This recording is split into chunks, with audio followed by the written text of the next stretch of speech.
John Hatton, Staff Vice President for Policy and Programs at the National Active and Retired Federal Employees Association. He and I spoke and we talked about what the impact of either a short or a long-term shutdown will have on the federal workforce. Take a listen. And to your knowledge, have federal employees been told to prepare for a shutdown? Not yet, because we haven't gotten there yet, and it looks like things are trending in the right direction.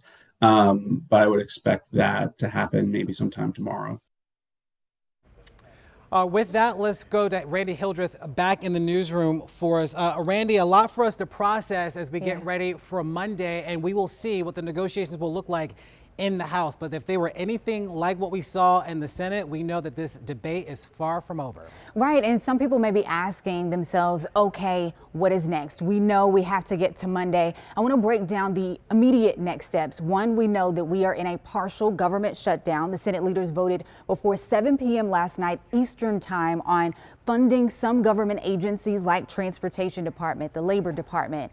And then we talk about what is next. The House will vote on this measure on Monday, but things are still not squared away with long-term funding for DHS. That agency only funded for 2 weeks at its current level. Democrats said they want to discuss immigration enforcement before they would commit to more. And so I want to bring up some new reaction. This is House Minority Leader Hakeem Jeffries weighed in a statement saying in part, quote, the Trump administration must set forth an ironclad path that dramatically reforms ICE and other DHS agencies that the American people know have become lawless and heavy-handed.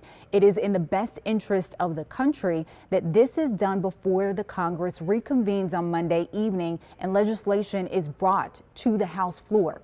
Now, some Republicans have also expressed concerns with recent ICE enforcement. Here's Homeland Security Committee Chair Republican Rand Paul before the vote.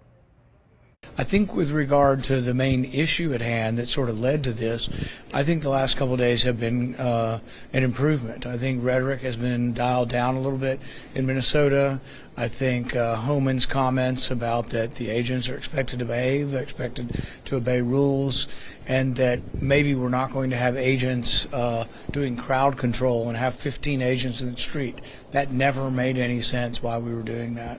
And so I think Homan's instituted some changes that will bring some calm. And again, Larry, all eyes on Monday when the House leaders are expected to vote. We understand that vote may happen by Monday at 6:30, but a lot on the table, a lot to sift through, a lot for us to watch. Back to you. All right, Randy Hildreth, we appreciate you staying here late with us this morning. Thank you so much. Good work today.